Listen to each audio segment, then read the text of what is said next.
आपको इतना पता होना चाहिए कि मिनिमम टाइम के लिए जो स्विमर होता है तो velocity of swimmer with respect to river या विद रिस्पेक्ट टू वाटर बोल लो, वो इधर होती है सामने, वेलोसिटी ऑफ रिवर इधर होती है। अब ये होता है मिनिमम टाइम के लिए, और ज़ीरो ड्रिफ्ट के लिए velocity of swimmer with respect to river ऐसे होती है, इसमें वेलोसिटी ऑफ रिवर जुड़ती है और नेट स्पीड हो जाती है velocity of swimmer with respect to river का square minus velocity of river का स्क्वायर। ठीक है, अगर इस ट्रायंगल को देखो तो ये तभी पॉसिबल है जब velocity of swimmer with respect to river velocity of river से ज़्यादा हो जाएगी। तो ये ऑप्शन हो गया। अब चलते हैं आगे।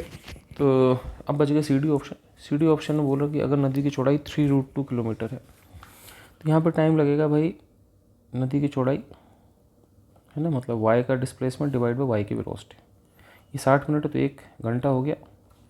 तो velocity of swimmer with respect to river 3√2 kilometre per hour हो जाएगी। ठीक है जी, अब चलते हैं आगे।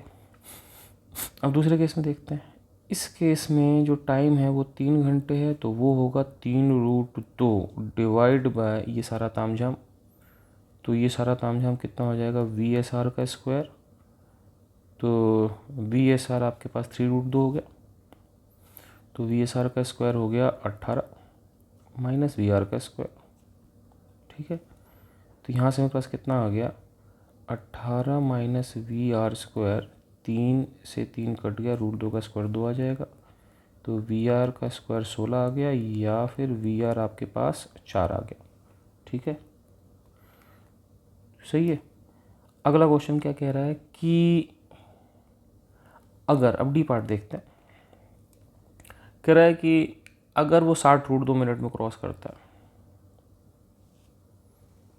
तो देखते हैं। तो 60√2 मिनट में क्रॉस करता है तो टाइम होता है डिस्प्लेसमेंट बाय स्पीड। अब ये हो गया √2 घंटे।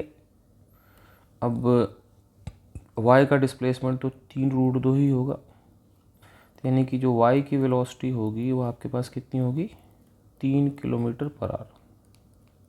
सही है।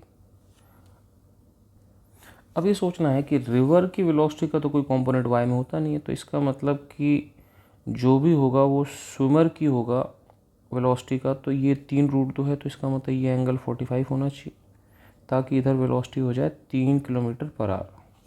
अब इसका दूसरा कंपोनेंट भी 3 ही होगा। अब इसमें वाटर की वेलोसिटी या रिवर की वेलोसिटी और जुड़ जाएगी। ठीक है, VSR लिख देते हैं। ये कितना है, 4 किलोमीटर पर आवर।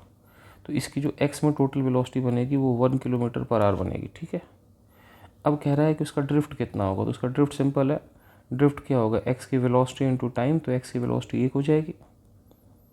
और टाइम आपके पास कितना दे रखा है इस केस में, 60√2 मिनट, मतलब वही √2 आवर्स। तो इसकी जो ड्रिफ्ट होगी वो √2 किलोमीटर हो जाएगी। ठीक है, तो ये क्वेश्चन आपका हो गया।